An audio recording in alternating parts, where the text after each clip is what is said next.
परमपिता परमात्मा और उनकी सभी पवित्र आत्माओं को नमस्कार। यह मनुष्य जन्म अनमोल है, बार बार नहीं मिलता।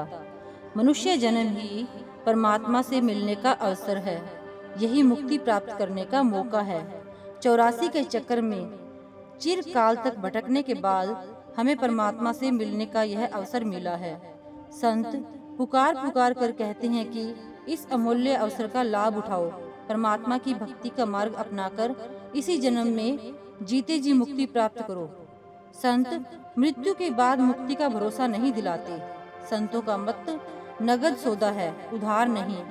यदि जीव को जीते जी अभ्यास के द्वारा अपने अंदर परमात्मा के दर्शन ना हो तो मरने के बाद मुक्ति मिलने का या परमात्मा की प्राप्ति करने का क्या भरोसा है। जो जीते जी अनपढ़ है वह मर कर विद्वान और पंडित तो नहीं बन सकता। जो जीते जी चोर व दुराचारी है वह मर कर महात्मा तो नहीं बन सकता। मुक्ति और परमात्मा की प्राप्ति इसी जन्म में हो सकती है। इसलिए संत कहते हैं कि अभ्यास के द्वारा उस परमात्मा का अपने अंदर साक्षात अनुभव करो।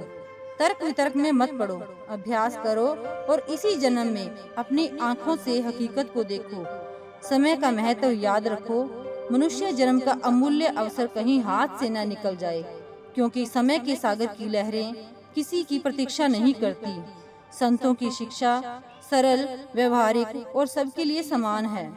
वे घर बार छोड़ने को नहीं कहते, बल्कि अपने कर्तव्यों का पालन करते हुए, अपनी जिम्मेदारियों को निभाते हुए आत्मिक अभ्यास करने का आदेश देते हैं। अपनी आजीविका के लिए कार्य करते हुए, अपना और अपने परिवार का पालन करते हुए परमात्मा की भक्ति करने का मार्ग बतलाते हैं। समाज पर भार बनकर जीवन बिताना भक्ति के लिए अनुकूल नहीं है। शुद्ध आजीविका के बिना शुद्ध विचार और सच्चा विवेक संभव नहीं है। संत स्वयं भी अपने निर्वाह के लिए औरों पर निर्भर नहीं रहते। कबीर, नानक, रविदास, नामदेव जी आदि सभी संत अपनी आजीविका के लिए परिश्रम करते रहे हैं। भक्ति का अकर्मण्यता या आलस्य के साथ कोई मेल नहीं है। संतों ने स्वयं कर्मण्यता और आत्मनिर्भरता का उदाहरण बनकर दिखाया है। संतों का संपूर्ण जीवन परोपकार में होता है। वे परमपिता परमात्मा के सच्चे पुत्र होते हैं। उनके लिए सब धर्म, जातियां, पंथ और संप्रदाय समान हैं। वे सब देहधारियों में एक ही परमात्मा को देखते हैं। धर्म और जाति के पक्षपात से रहित वे सारे संसार को निडर होकर समान उपदेश देते हैं। वे कोई नया मजहब या संप्रदाय चलाने नहीं आते, कर्मकांड अथवा पूजा पाठ के नए नियम बनाने नहीं आते और ना ही जीवों को बाहर नदियों, पहाड़ों, तीर्थों, व्रतों आदि के भ्रमों में उलझाने आते हैं। वे भ्रमों में उलझे हुए बाहरमुखी जीवों को सच्चाई और हकीकत का संदेश देने आते हैं। वे जीवों को परमात्मा के सच्चे नाम के साथ जोड़कर अंतर्मुख होने का भेद प्रदान करते हैं। संत कहते हैं कि यह सच्चा नाम लिखने, पढ़ने या बोलने में नहीं आ सकता। परमात्मा के इस नाम और नामी परमात्मा में भेद नहीं है।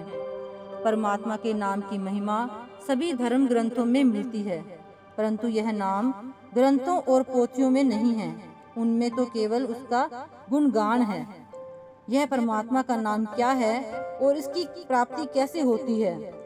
जिस प्रकार संसार की साधारण विद्याओं की प्राप्ति के लिए हमें उन विद्याओं के जानकार का सहारा लेना पड़ता है, इसी प्रकार आध्यात्मिक साधना में प्रवृत्त होने की इच्छा रखने वाले को अनुभवी संतों की खोज करके उनका आसरा लेना होगा। संतों की शरण तथा उनके सत्संग में जाकर ही परमात्मा के इस सच्चे नाम का पता लग सकता है और उन्हीं से इसकी प्राप्ति हो सकती है। Thank you.